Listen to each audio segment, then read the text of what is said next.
করতে করতেও জপা চললে কোনো অসুবিধা নেই, পরে চলে চলতেই পারে, কোনো সমস্যা নেই। তাতে তো আমার আরও কনসেন্ট্রেশন বাড়বে, আরও আমি মানুষকে তাড়াতাড়ি টাচ করতে পারবো। আপনার বাড়ির দিককার কোনো রকম পুরো দেবতা বা দেবীর এরকম কোনো খবর আছে কি? কোনো জানা নেই। এইখানে আবার একটা ডায়লমা আছে। আমার রামপ্রসাদকে খুব ভালো লাগে, সাধক রামপ্রসাদ,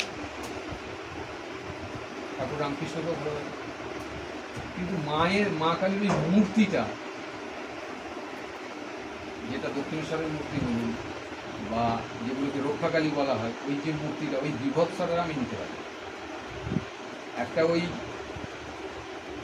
শনিকালী টাইপের যে একটা ওই কী বলে এরকম কালার, পুঁতে কালারের একটা যে মূর্তি পাওয়া যায়, ওইটা আমি নিতে পারি। মানে আমি কিন্তু ওই উগ্র মূর্তিটা আমি কিন্তু মানে আমার কোথাও না কোথাও একটা ভয় কাজ করে, যার জন্য আমি যে আমার ইষ্ট দেবদেবী কে, একটু হলেও আমার উইকনেস আছে মা কালীর প্রতি, কিন্তু ওই ওনার ওই রূপটাতে আমার আবার কন্ট্রাস্ট আছে, ফলে ওইখানে আমার একটা সমস্যা হয়। মাঝে আমি একটা ড্রিম দেখেছিলাম, এটা আপনি যদি আমাকে ক্ল্যারিফিকেশন করে দেন। আমি দেখছি যে মা কালী একটা আদিবাসী রূপে, মানে মুন্ডমালা টালা সব ঝুলছে, উনি আসছেন আর পাশে শেয়ালটা হাঁটতে আসছে, আমি দাঁড়িয়ে আছি, আমি ওনাকে ডাক দেখলাম, শেয়ালটা আমাকে তাড়া করছে, তারপরে দেখছি আস্তে আস্তে ঘুমটা আমার ভেঙে গেল। কতদিন আগে? এটা আপনার 7-8 মাস আগে। কোন সময়ের দিককার স্বপ্ন? হ্যাঁ, এই শেষের দিকেই হবে, মানে ভোরের দিকে বা শেষ রাত বা শেষ রাত।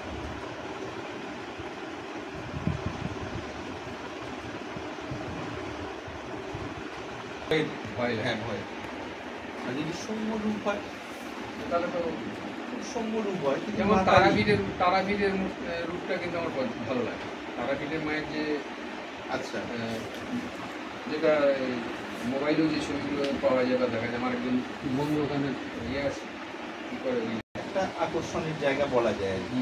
আচ্ছা, তার কারণ মন্ত্র যখন সত্যি সত্যি বীজ মন্ত্র যদি ঠিক হয় এবং জব ঠিক মতো হয়, তখন হৃদয়ের সেইভাবে প্রসন্নতা ফুটে উঠতে থাকবে।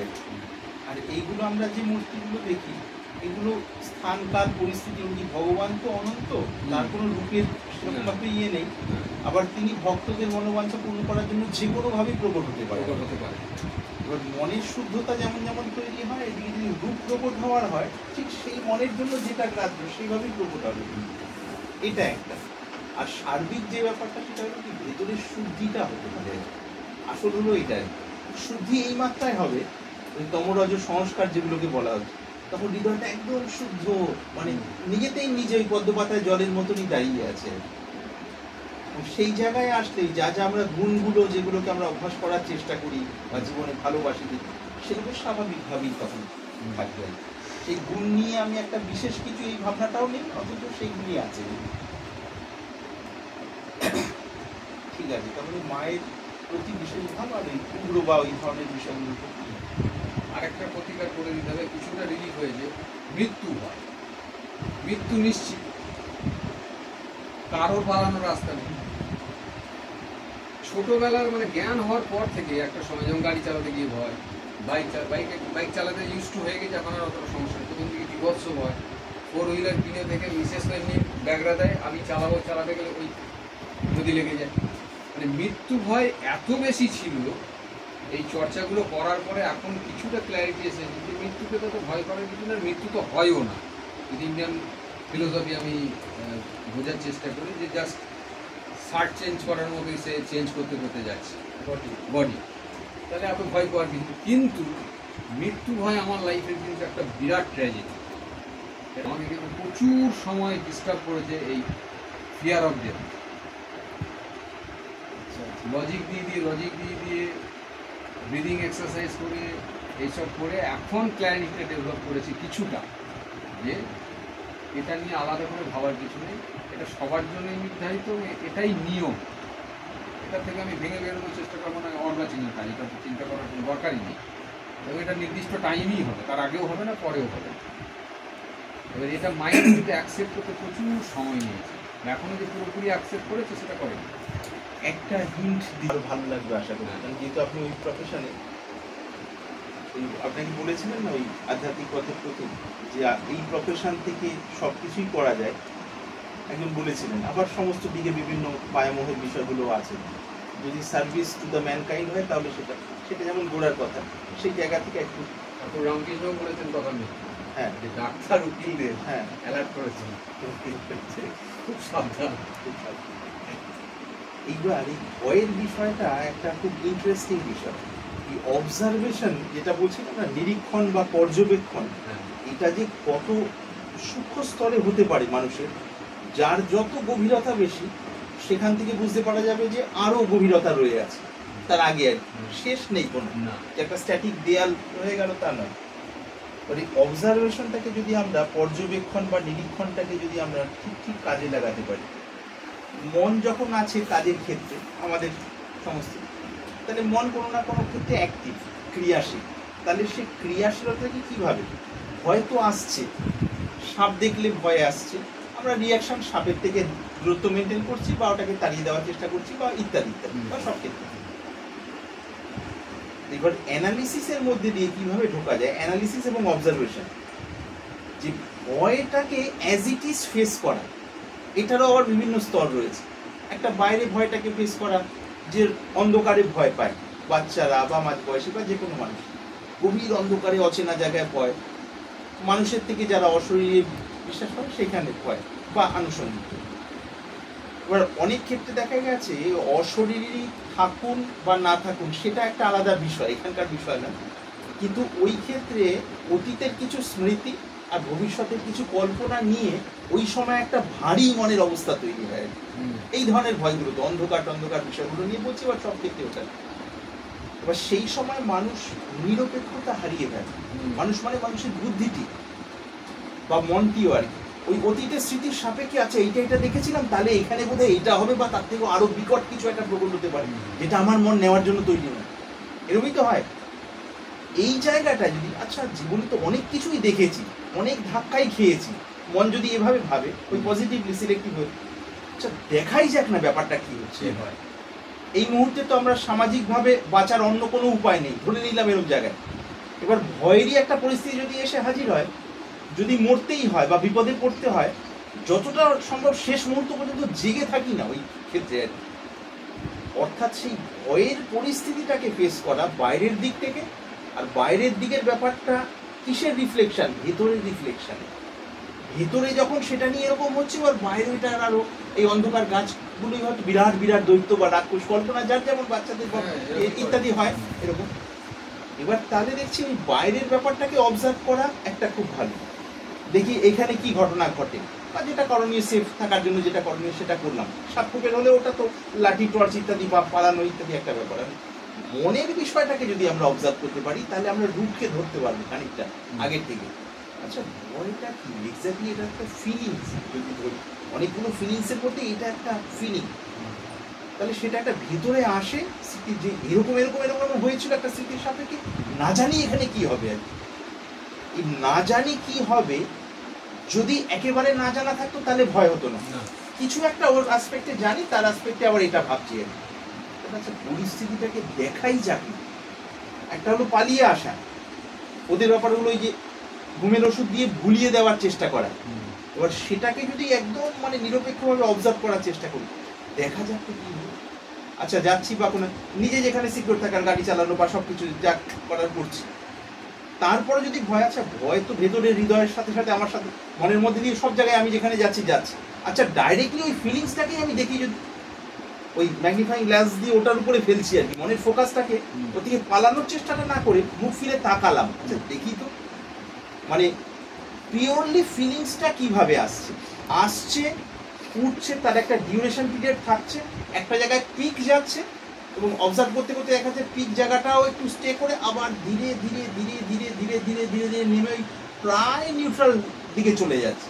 এবার এই অবজারভেশনটা যদি ঠিক ঠিক হয়, মানে একদম স্টেডিলি হয়, সিরিয়াসলি হয়, তাহলে সেখান থেকে একটা রিয়েলাইজেশন আসে। রিয়েলাইজেশনটা কি, যত রকমই ভয় স্মৃতি কল্পনার সাপেক্ষে যেটা হয়, সেটাকে ওই ওঠা, তার ঢেউগুলো বাড়তে বাড়তে বাড়তে বাড়তে কোন মাত্রায় এখানে দুক দুক দুক দুক দুক দুক করতে করতে বাড়লো, এটাকেও আমি ফিল করছি আবার ওটাকেও ফিল করছি। এখানে ব্যাপারগুলো করতে করতে একটা সময় পর ফিল করার পর যেটাই উঠেছে সেটা স্টে করবে না, নিয়ে হলো আবার নেমে যাবে। একটা সময় পর ধৈর্য ধরে থাকার পর দেখলাম যে নেমে গেল। যখনই এই অবজারভেশনটা হলো পার্টিকুলার কোনো একটা বিষয় বা কোনো একটা ভয়কে নিয়ে, এরপরে যদি আরো রিপিটেডলি এটাকে অনেকবার অবজার্ভ করি স্থানকাল পরিস্থিতির সাপেক্ষে, তখন দেখবো ভয়ের ফিলিংসটা আসছে, আমি পালাচ্ছিলাম বলে ওরকম যেন সবসময় যেন বেশি ভয়। এবার যদি তার ভেতরে ঢুকে পুরো ব্যাপারটা দেখে নিলাম সিনেমা দেখার মতো, ওই ইসিজি লাইনের মতো উঠছে উঠছে উঠছে উঠছে উঠছে, এক সময় আবার আবার এ করে গিয়ে নিউট্রাল হয়ে গেল মানুষটা। সেটাই এই অবজারভেশনের ফলেই সেখানে একটা নতুন আন্ডারস্ট্যান্ডিং জাগবে বা রিয়েলাইজেশন জাগবে।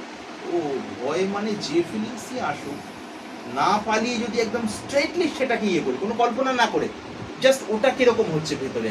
এদিকে অন্ধকারের ভয় আছে, এখানে কেমন ফিল করছে, একটা জমাট বন্ধ করা মানে একদম দম বন্ধ করা পরিস্থিতি কতক্ষণ থাকে দেখুন, দেখা যাক। আর তারা কি বুঝিয়ে নি, যদি আমার এর দ্বারা মৃত্যু থাকে থাকবে, যদি আমার না থাকার হয় কোনোভাবেই যাবে না। অন্তত এইটুকুনি যদি বিশ্বাস করি, বাস ওটাকে অবজার্ভ করতে দেয়।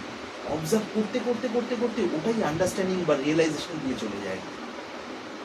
কিন্তু স্ট্রেটলি একেবারে ওটাকে ফেস করা আর কি। যে ক্ষেত্রে যাচ্ছে, এই আমরা যে ঘরগুলোর মধ্যে থেকে মানে সাপ থাকে, কালকে উপরে যে শুকনো সাপ ওগুলো বিষের উপরে পেঁচিয়েছিল, দুপুরবেলা দিকে শুয়েছিলাম, ছোট বাবু দিয়ে চকচক করছে, যাচ্ছে ঠিক আছে ওটা আছে, আবার এদিকে লঙ্কা টঙ্কা দিলে আবার চলে গেল।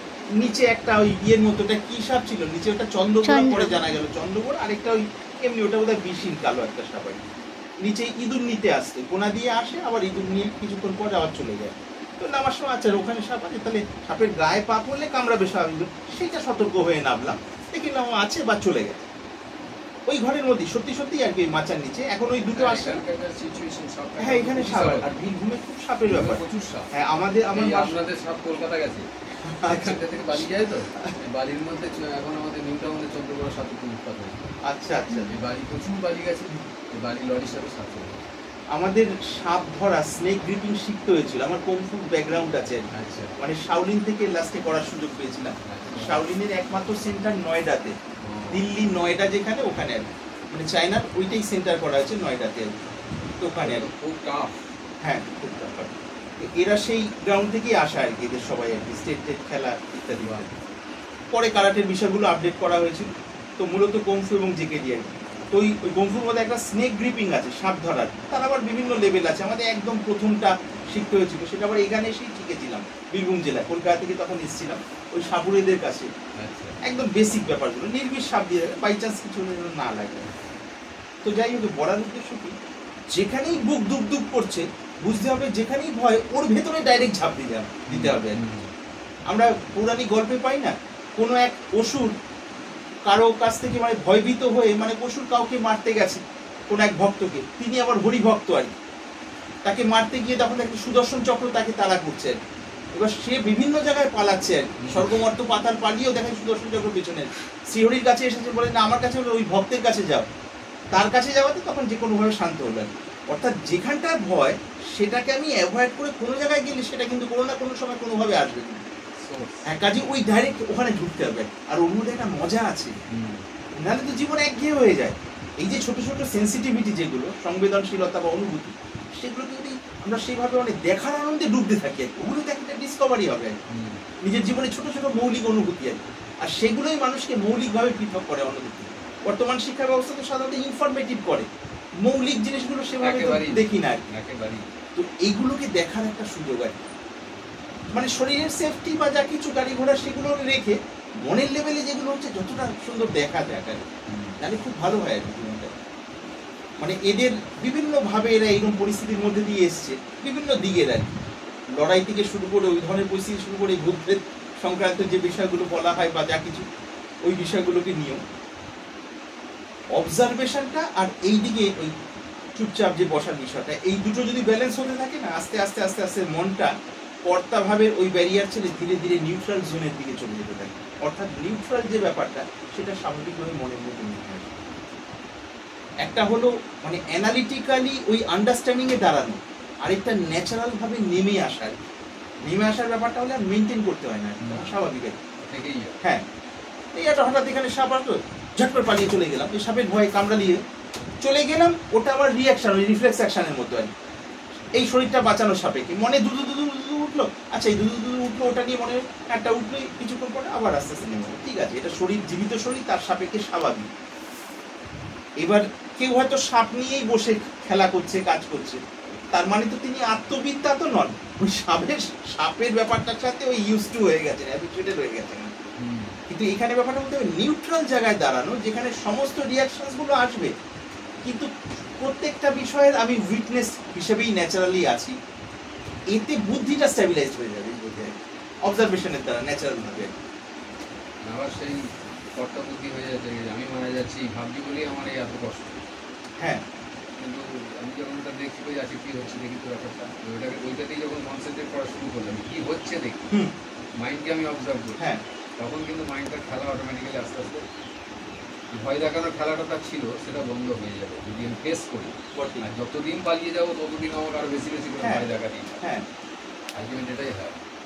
এটা তো একটা যন্ত্র, এটা তো আপনার আরো সহজ বিষয়, আপনারই বিষয়। কথাই মনে পড়ে গেল, ছোটবেলায় গ্রামে থাকতাম যখন, তখন মামা আসছে ওই শ্যালো পাম্প চালাতো, এবার একটা খেজুর গাছ আলের সঙ্গে আছে, পাতাটা এরকম এরকম করছে, অন্ধকারে ওই নড়ছে, তাহলে ভূত আর নাচছে, ভূত ও কী করেছে লাঠিটাকে ছুঁড়ে দিয়েছে ভূতটাকে, এবার তার ওর কাছে কিছু নেই, এবার ও সেন্সলেস হয়ে পড়ে আছে।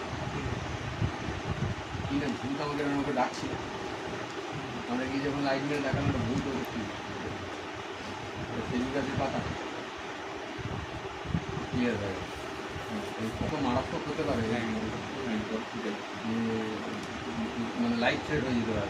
সেই সেটা ঘটনাটা সেটাই যে আমাকে সামহাও আমি যতই চেষ্টা করি যে আমি এসকেপ মেন্টালিটি দিয়ে আমি রেহাই পাবো, আমাকে ফেসই করতে হবে, ফেস করার আজ হোক কাল যত তাড়াতাড়ি ফেস করা যাবে ততই মনে হয়। হ্যাঁ, ওটাকে দেখাই যাবে না যে সবই ঘটনার মতো, ওটাও তো একটা ঘটনা। এটা যে জন্ম হয়েছে শরীরটা, এটা যখন ওই এক্সপায়ারি হিসেবটা চলে আসবে এটা বন্ধ হয়ে যাবে। তাহলে খাওয়া দাওয়া বা সব কিছু যে ফিলিংস সেটাকে যেমন অবজার্ভ করছি, তাহলে ওটাও দেখি না সেভাবে। আর এখানকার শরীরের সাপেক্ষে যেটা রেসপন্সিবিলিটি, দায়িত্ব, সেটা তো সুন্দরভাবে পালিতই হচ্ছে আর কি, যতদূর সম্ভব। মানে আপনি যেমন বললেন আর কি, নিজে এইভাবে আর কি ব্যাপারগুলো। লাস্ট যেটা ট্রাভেল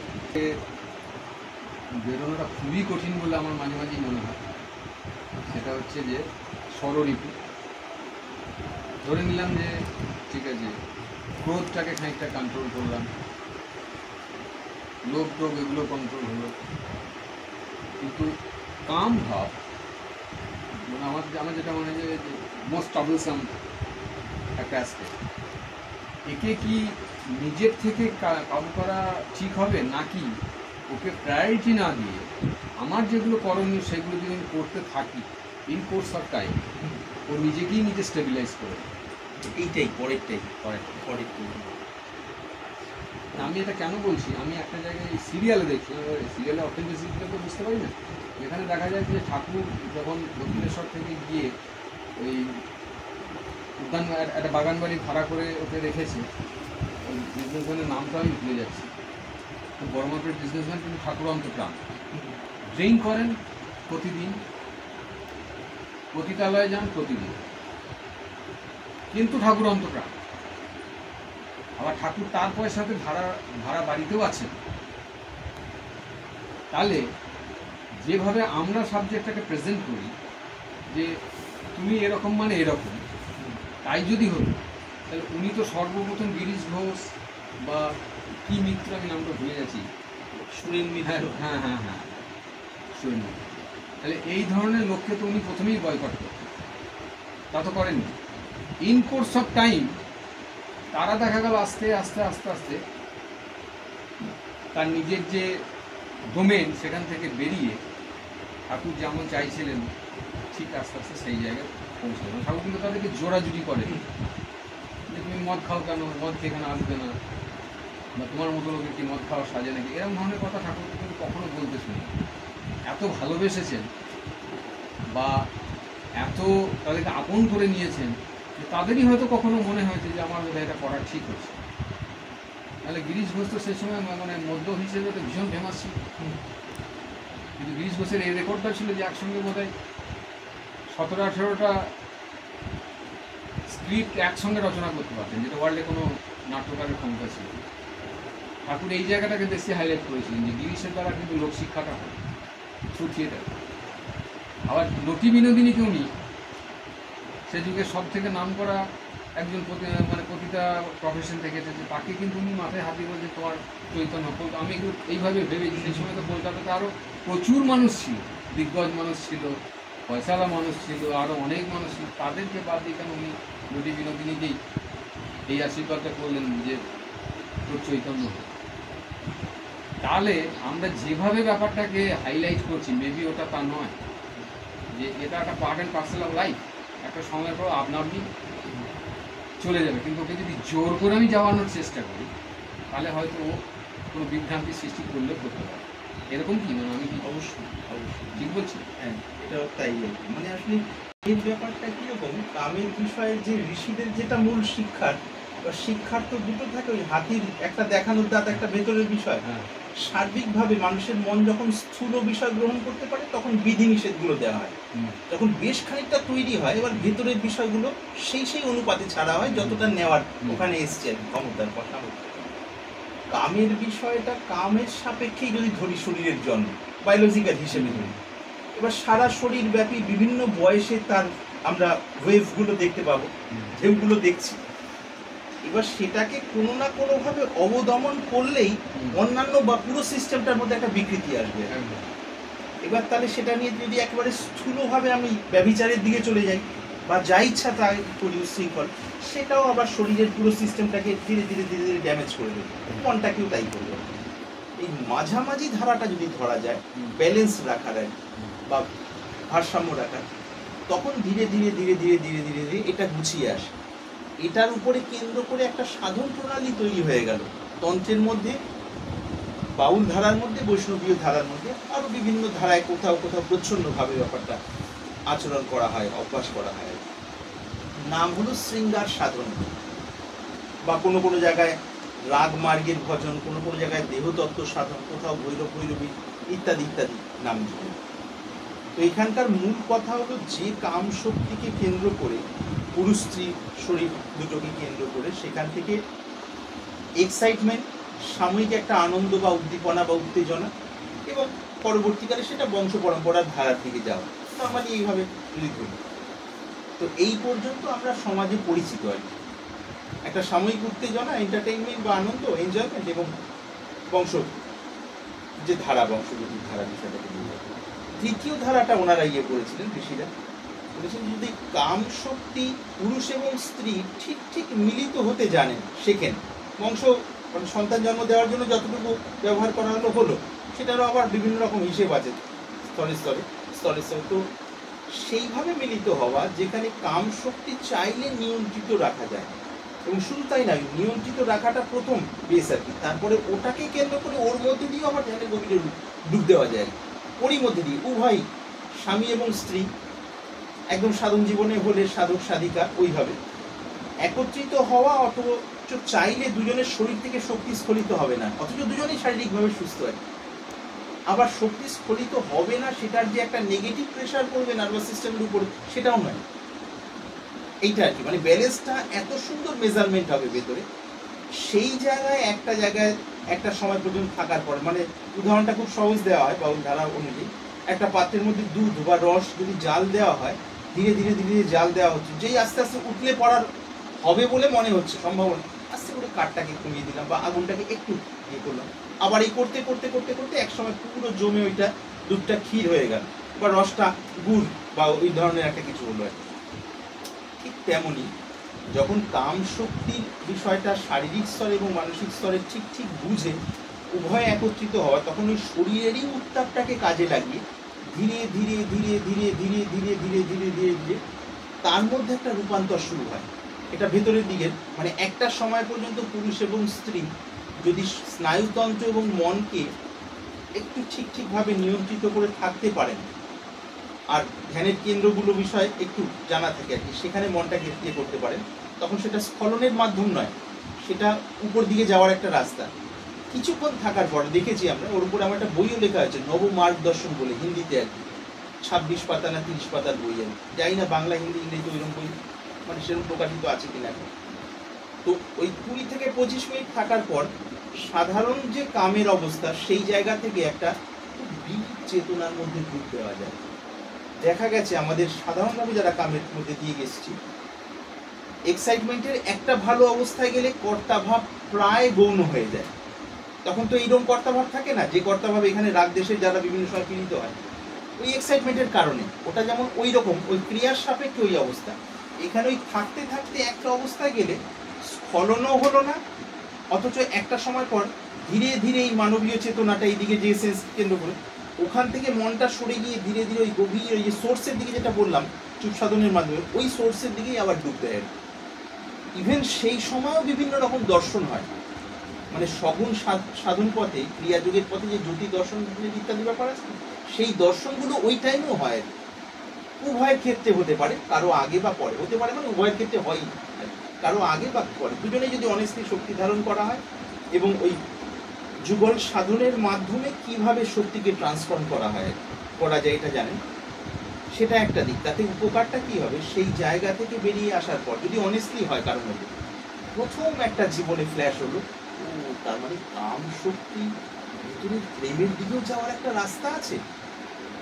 তখনই বুঝতে পারা যাবে আরে এটাকে তো খুব স্থূল স্তরে ব্যবহার করছিলাম। এই কথাটা তখন থিওরি নয়, মানে নার্ভাস সিস্টেমের আসপেক্টে সেটা অনুভূতির জায়গা থেকে তখন বেরিয়ে আসছে এক্সপ্রেশন অনেস্টলি। তখনই মনে হবে যে আর এটাকে স্থূল চ্যানেলে যাওয়ার বারবার রিপিটেশনের দরকার নেই, কারণ সন্তান জন্ম দেওয়ার কথা কি সেটা হয়ে গেছে, আর যারা সাধন পথে যে সেটা থেকে তো মনটাকে উঠিয়ে নিয়ে এসছে। তখন এটাকে ওইভাবে কাজে লাগাতে লাগাতে লাগাতে ভেতরে স্নায়ুতন্ত্রের একটা আলাদা রূপান্তর হয়। কিরম দেখা গেছে, এমনকি পুরো সাধন প্রণালী সারা ভারতব্যাপী দেখলে একটা হলো একক সাধন প্রণালী, একটা হলো যুগল ধারা। মানে একক সাধন প্রণালী অনুযায়ী কেউ যদি সমাধিস্থ হন, এইরূপ মহাত্মাদের মধ্যেও অনেকের মধ্যে দেখা গেছে যদি সামনে কোনো স্ত্রী থাকেন, মহিলা থাকেন, কোনো পুরুষ থাকেন, পুরুষদের সাথে যেমন পুরোপুরি খোলাখুলি বলছেন, মহিলারা থাকলে একটু হালকা লাগাম টেনে বলছেন, তার ভেতরে স্থূল কোনো বিকার নেই, ভেতরে শান্তির কারণে। কিন্তু ওই ছোটবেলা থেকে নিয়ে ওই নেতি নেতি করে ছেড়ে ছেড়ে আসার একটা ব্যাপার থাকে না, যে আমি পুরুষ শরীরধারী মানে স্ত্রী শরীর থেকে অ্যাভয়েড করতে করতে মনটাকে সামনে সামনে নিয়ে সেখানে ডুব দেওয়ার ব্যাপারটা ঘটেছে সত্যি সত্যি আর অর্থাৎ আসল ব্যাপারটা। কিন্তু ওই সূক্ষ্ম সংস্কারটা থেকে গেছে যে হালকা লাগাম টেনে রাখার, যে পুরুষ শরীরধারী স্ত্রীর প্রেজেন্সে হয়তো স্লাইটেস্ট একটা বিকার হলেও হতে পারে, সেটা হয়তো খুব বেশি শরীরের ক্ষতি হবে না, কিন্তু মনের ওই আনন্দটার মধ্যে একটা ছেদ পড়তে পারে আর কি। আত্মানন্দের ক্ষেত্রেও হালকা ছেদ পড়লেও পড়তে পারে মনের সাপেক্ষে। এই কারণে হালকা লাগাম টেনে রাখতে দেখা গেছে অনেকের, অথচ তারা সত্যি মহাত্মা। ওইটা বাদ দিলে বাকি তাদের সান্নিধ্যে অনেকেই সাধন করে সেই অবস্থায় পৌঁছেছেন। এরকম কিছু কিছু মহাত্মারা দেখেছি ওই অবস্থায় পৌঁছানোর পর সেই অনুভূতিটা নিয়ে নেমে এসে আবার দেহতত্ত্বের ধারার মধ্যে দিয়ে গিয়ে ওটা দিয়ে যখন উঠলেন, তখন ওই গিটটাও কেটে গেছে। তার মধ্যে থাকুন না থাকুন সেটা আলাদা ব্যাপার, কিন্তু মস্তিষ্কের মধ্যে ওই যে গিট, ওই হালকা অ্যাভয়েডিং টেন্ডেন্সি, মানে স্লাইটেস্ট .something%, ওটাও চলে গেছে। মানে স্বাভাবিক আলো এবং স্বাভাবিক আনন্দ, আগেও আনন্দ সেই একই ছিল, কিন্তু কোনো একটা কোনায় একটা হালকা ব্ল্যাক ডটের মতো ছিল, সেটা নেই। এই পার্থক্যটা থাকে মহাত্মাদেরও স্তরে আর কি। আর স্থূল স্তরে হলে ব্যাপারগুলো ওই জায়গা থেকে ওই ট্রান্সফর্ম করা যায়। আর না হলে ওই যুগল সাধনার দিকে যদি কেউ না গিয়ে থাকেন বা পরিবেশ পরিস্থিতি রুচি না থাকে, তাহলে ওই যেটা অন্যান্য যা কিছু করণীয় সে তাতে ফোকাস দিলে এই বিষয়গুলো স্বাভাবিকভাবেই ব্যালেন্স হবে। যুগল সাধনার ক্ষেত্রে ধরুন কোনো ম্যারেড বেরিয়ে লোক মিসেস এই সাবজেক্টটাকে ব্রেনে নিতে পারছে না, যদি তার ফাউন্ডেশন না থাকে নিতে পারবে না, তার ব্যাপারটা ইলজিক্যাল মনে হবে, অনেক কিছুই মনে হতে পারে। সেই ক্ষেত্রে তার কি কোনো মানে সাবস্টিটিউট কোনো রাস্তা আছে? সাধারণভাবে চেষ্টা দেখা যায় না, মানে সাধারণত যেটা দেখেছি এটা খুব প্র্যাকটিক্যাল জায়গা, এরকম বহু জায়গায় বিভিন্ন ক্ষেত্রে ওই যখনই ইললজিক্যাল বলে মনে হচ্ছে তখন বুঝতে হবে যে তার লজিকের ডেপথটা কতটা। তাহলে তিনি যদি শিক্ষার গ্রাউন্ডে থাকেন তিনি সেই মানুষ, যিনি হন স্বামী হন বা স্ত্রী হন, তাহলে প্রপার সেই বিষয়ে পড়াশোনা করা আর কি, ডিপলি যদি পড়াশোনা করতে থাকেন তখন ওই আগের ফ্রেমটা আস্তে আস্তে আস্তে আস্তে প্রসারিত হতে থাকে। সেই প্রসারণের একটা পার্টিকুলার ডিগ্রিতে গিয়ে তখন ওই আগের মেনে নেওয়া বা না নেওয়ার যে ব্যাপারটা হচ্ছিল যে জায়গা থেকে, সেই মেন্টালিটি তো চেঞ্জ হতে থাকবে।